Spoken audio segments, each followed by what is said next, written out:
I love that we all come together to support one another to help really drive and boost the industry that we are in.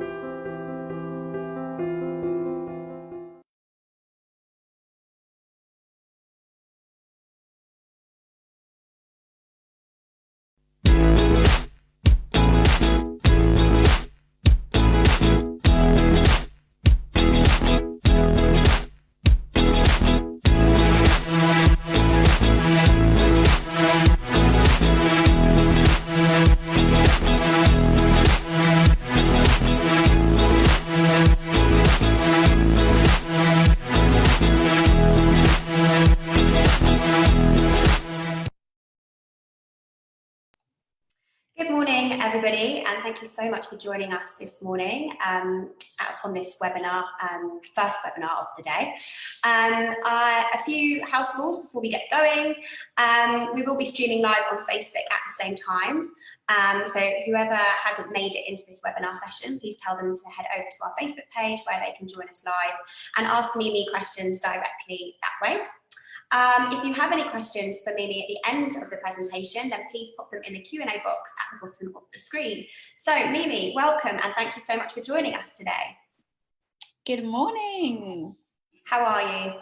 I'm very well, thank you. Yes, happy Thursday. Happy Thursday. Right, I will leave you to it. I'll put my video off and I will see you at the end of the session.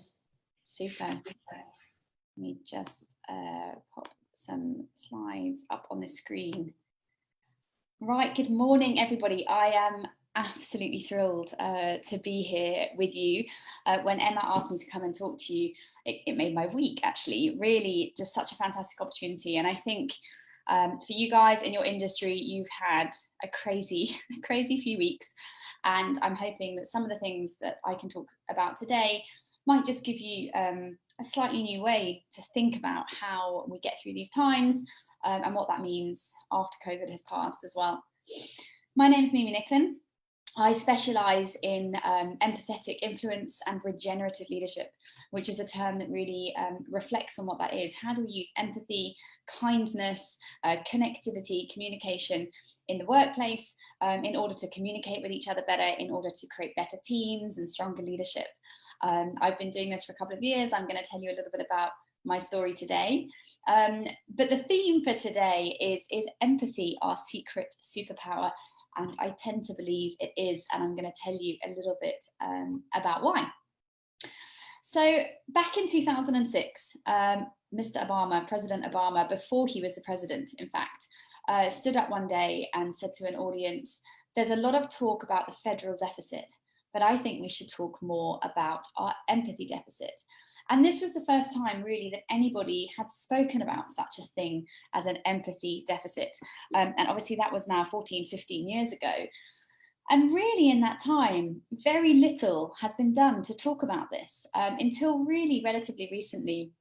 Empathy in leadership in the workplace has been something that has been simmering, but you don't hear a lot about it. I started writing a book about a year ago now to address this topic and to talk about this empathy deficit and what it is, which is fundamentally a gap in society, in businesses, where people are just not understanding each other.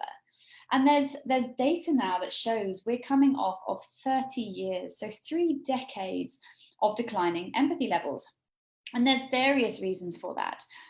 Urbanization, longer working hours, connection to technology, people traveling around the world more, which means you're no longer in your village that you grew up in, or your community that you're most sort of safe and secure in. So there's lots of reasons why we have this empathy deficit, but what worries me is that we have 3 decades of the levels of empathy declining. And fundamentally, empathy is something that we exist with. I mean, it's something we have as modern civilization. And through all of civilization's development, empathy has been a skill that we have used as humans and as people to thrive. So if we have a deficit of this absolutely critical skill, that's concerning, not just as us as leaders and bosses and salon owners and business owners, but as society, because this is a key trait in humanity and we're seeing it decline. So what is empathy? Fundamentally, empathy is perspective taking. That's as complicated as it is. There's often a question to me about what's the difference between empathy and sympathy. So I'm going to unpack that a little bit. Empathy is the ability to understand somebody else's context or reality or environment. It's the ability to have a conversation with people and understand where they're coming from. Now, obviously in Dubai and in your industry particularly, we have a whole array of people from different backgrounds and nationalities, countries, geographies, religions, you name it. We're a very eclectic group of people here. Empathy is the skill to understand why people act the way they do. How do you motivate them? How do you incentivize them? How do you create a really happy salon environment? Empathy is going to help you with all of those things because it's going to help you understand your people. When it comes to sympathy, sympathy is a form of pity, right? Sympathy is something you feel for someone. So if someone tells you some sad news, for example, or a difficult situation, you can say, oh, you know, I really feel for you. But you stay at a distance. You don't try and understand that reality. You recognize that something has happened to them, but you don't necessarily empathize with them. You don't take their perspective. So empathy is a critical skill. It's more and more being spoken about, the return on investment of empathy, the value of empathy in working environments. And that spans a whole array of areas, from productivity and performance, to motivation, to happiness, to general well-being. And when we're missing empathy, all the opposites of those things happen. So you have demotivated people, unhappy people, lonely people. We're now seeing higher levels of loneliness than any time in history. We have a loneliness pandemic. Anxiety levels are higher than they have been. Depression, according to the World Health Organization, is now affecting 322 million people.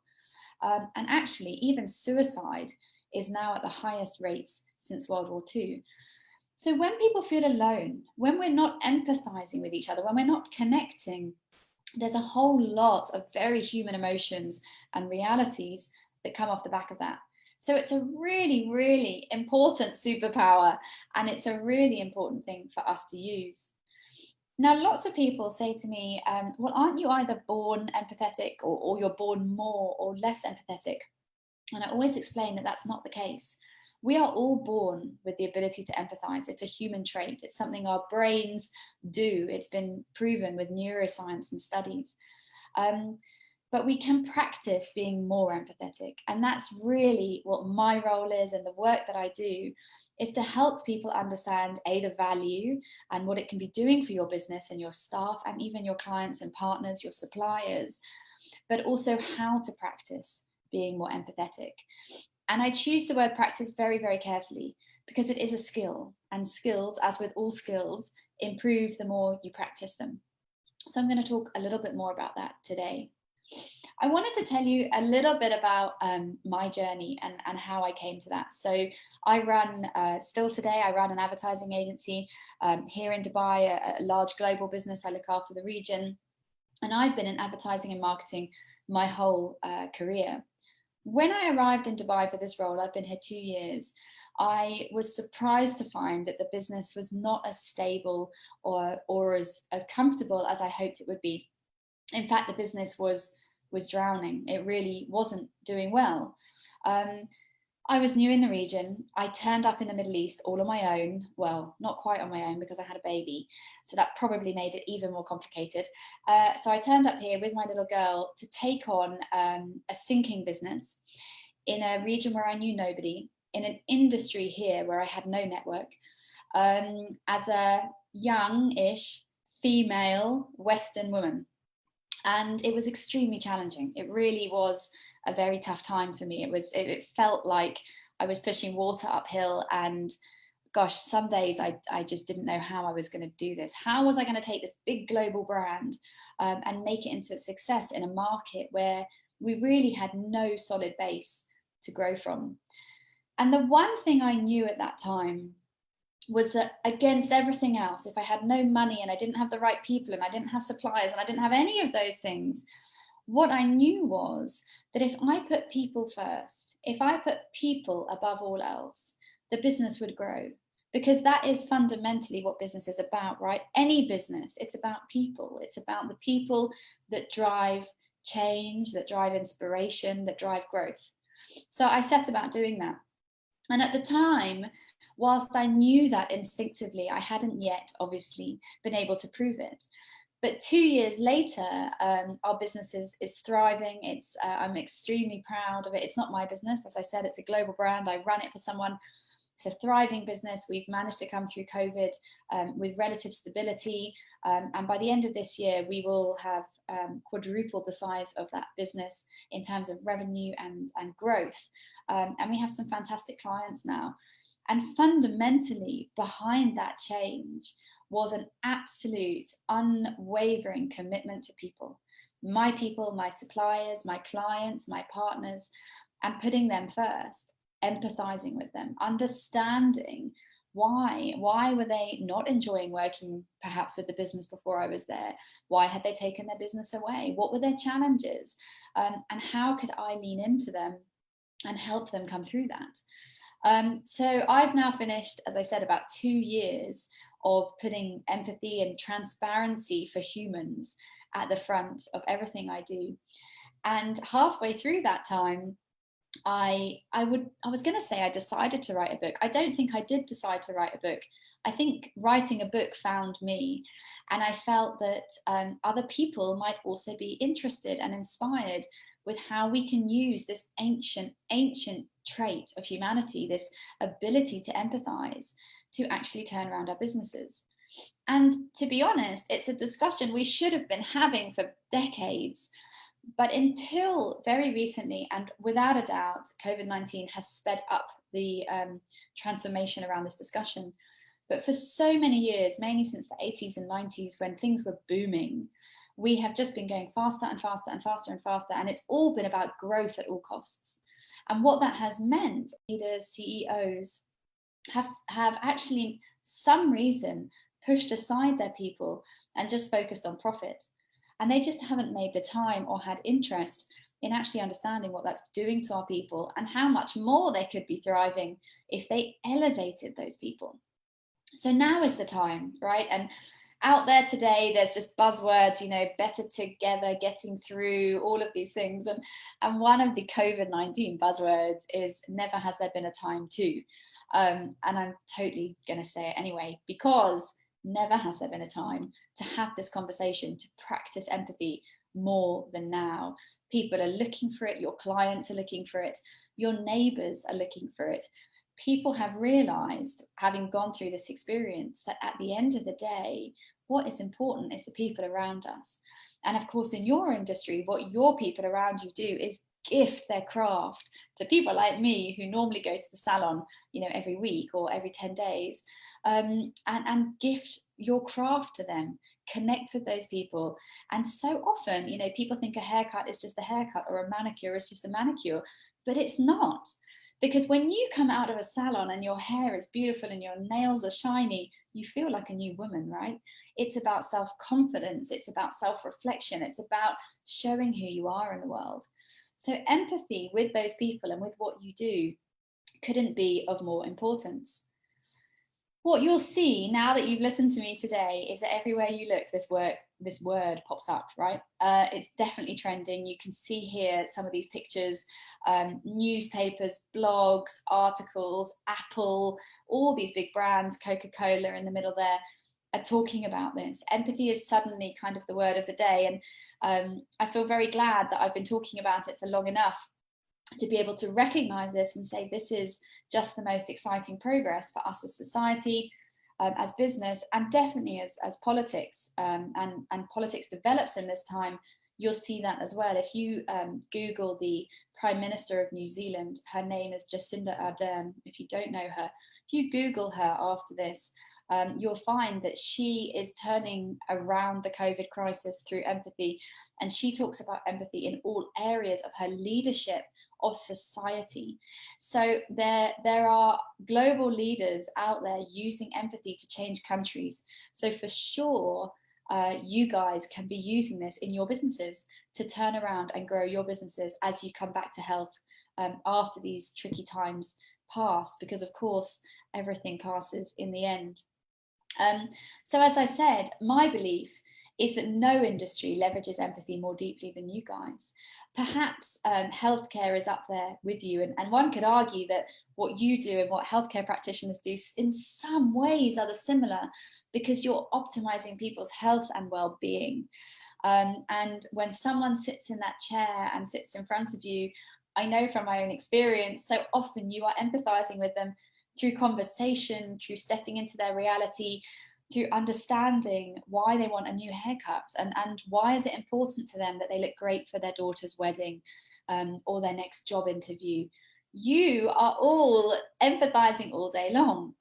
So it's just the most phenomenal skill for you to be more aware of, and to perhaps think about a little bit more.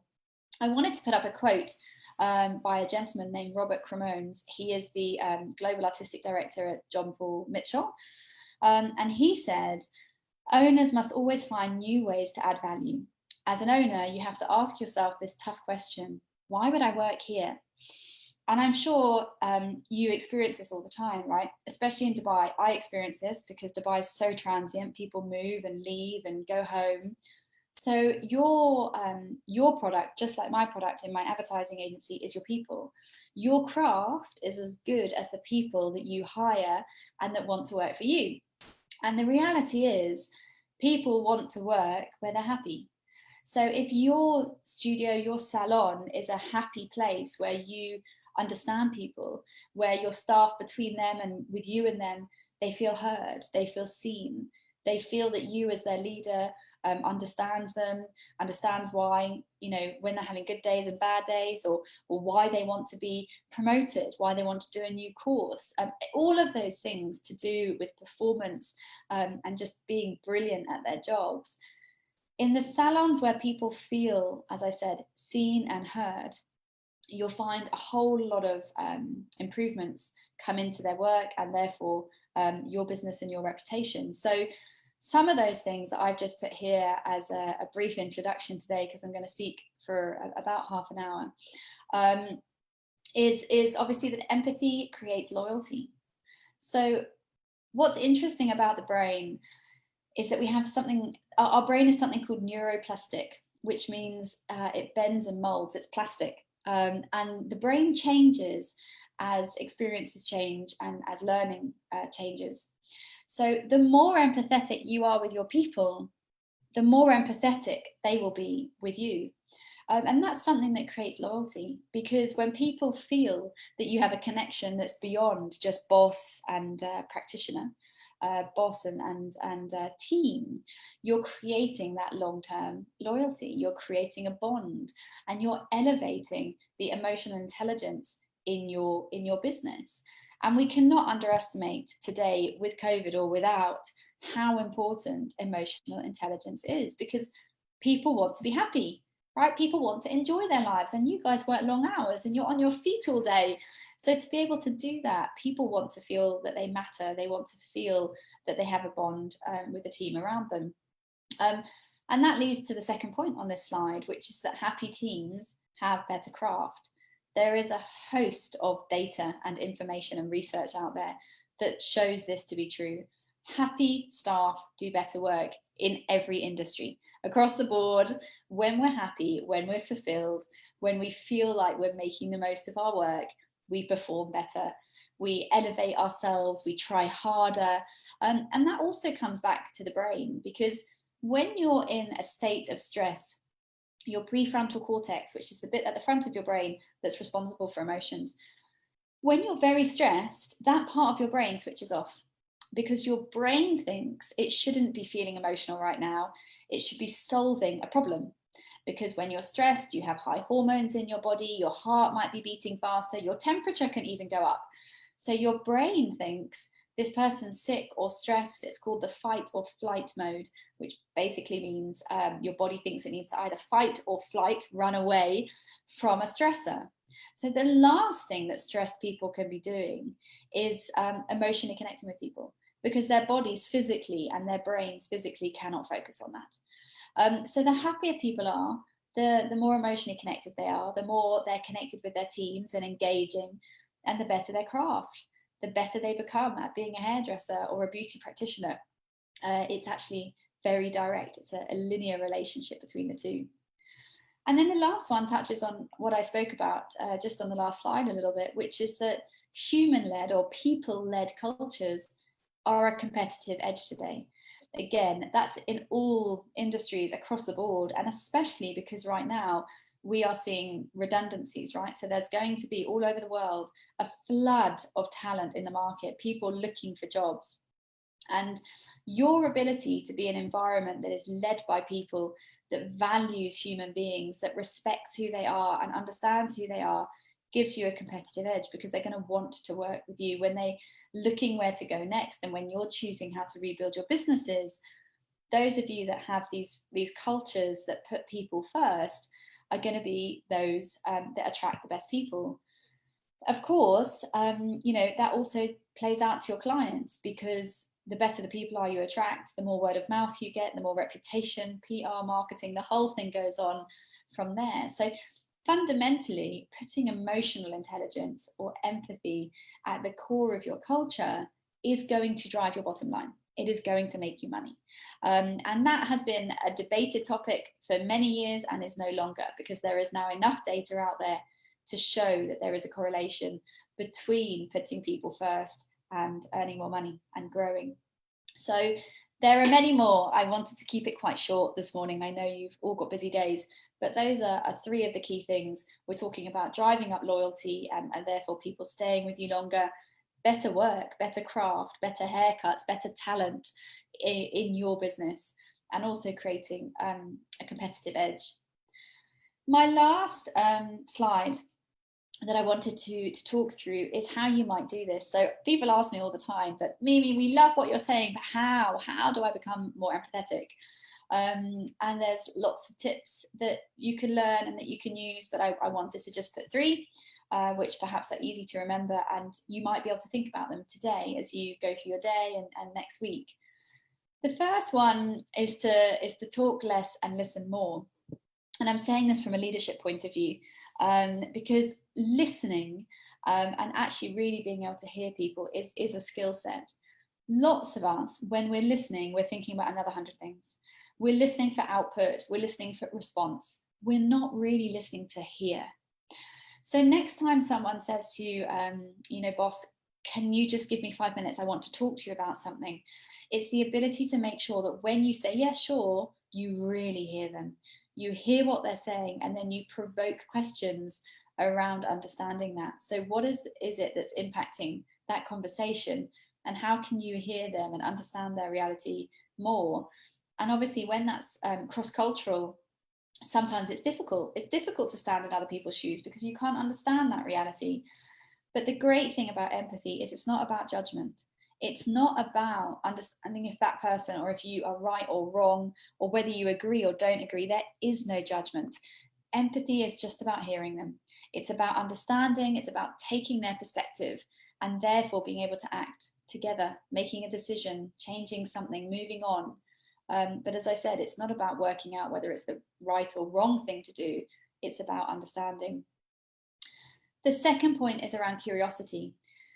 Because the more curious you are, the more you inquire, the more questions you ask, the better you understand.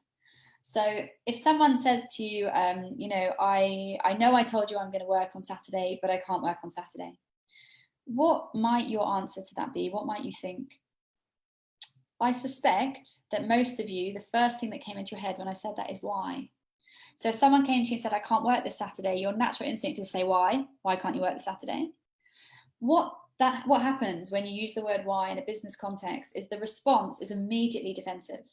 The person was expecting you to ask, and they start to reel off reasons. And they're very kind of front of mind reasons. They're panicking. They feel attacked. If you reframe that question slightly, you might find that you can understand them better. So if we reframe that and the person says, listen, Mimi, I know I said I could, but I really can't work that shift on Saturday. And I said to them, well, what's stopping you? What happens is that change in the question reframes how they answer, because immediately they have to think and they access their subconscious, and they'll explain, well, what's stopping me is that my daughter's been sick and I have to take her here and I can't do that. And da, da, da, da, da, da, da. So they're actually going to give you a much deeper understanding of what's stopping them. Not an excuse. They don't feel they have to just say, well, because of this. They're going to tell you what's stopping them being able to fulfill what they wanted to fulfill. And you then, first of all, can empathize more, but second of all, have a much higher chance of understanding and being able to respond to that as their leader, as their boss. And the last one taps into that piece, which is just reframing why people do things. Because sometimes it can be frustrating, right? Your staff, your teams, they do things that let you down or perhaps don't go as you were hoping.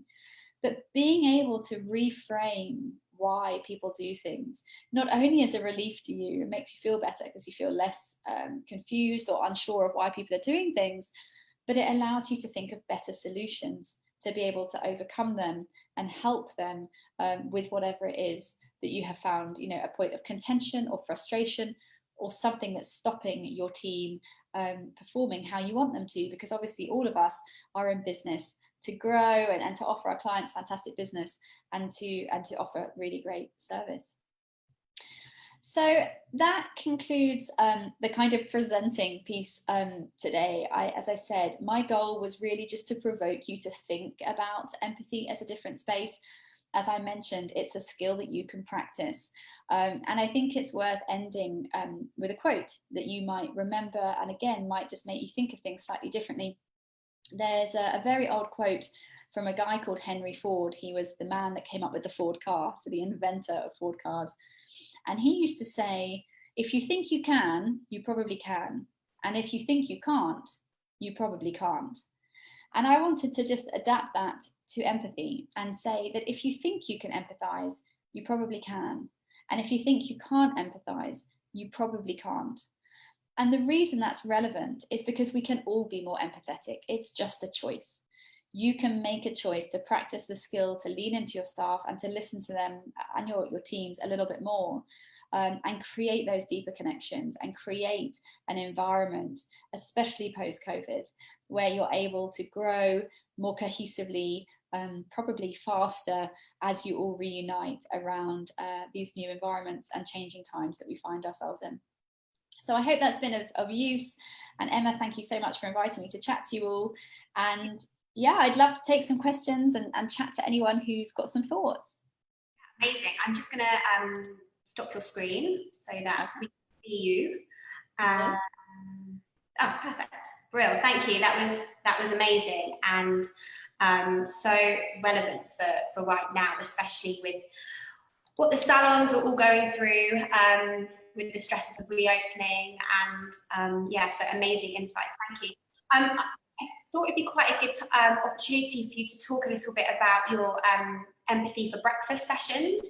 Ah, yes. Because I have been tuning in and they're every Tuesday morning and they are, it's just a great way to start the day. And I think amongst all the stresses of what's going on, I think starting the day on a note like that really will really help anybody in any industry. So yeah, I just thought, why don't you just share a little bit about what you've been up to with that for everyone who's listening? Yes, thank you. It's been something that's been just so exciting for me. So as Emma said, I have a breakfast show on Tuesday mornings at 10 o'clock and it's called Empathy for Breakfast. And if you get in touch with Emma, she can help you find me or get the details for that. It's very short. It's 20 minutes. In fact, it's 17 minutes. So it's under 20 minutes. And what I'm trying to do is invite people to come for breakfast, bring your tea and coffee. And I do a couple of things in that session. I tend to do an introduction every week to something around empathy, some of the themes, some insights, some new thinking that's out there. But the bulk of the show, I read something. So I've been studying empathy for 2 years. And one of the things I learned in that time was that so much of our ability to empathize can be strengthened through reading, often through fiction, right? If you think about reading a great book that you've read and there's a central character in there that you totally feel, right? You'll cry for her or laugh for her because you've totally understood her life.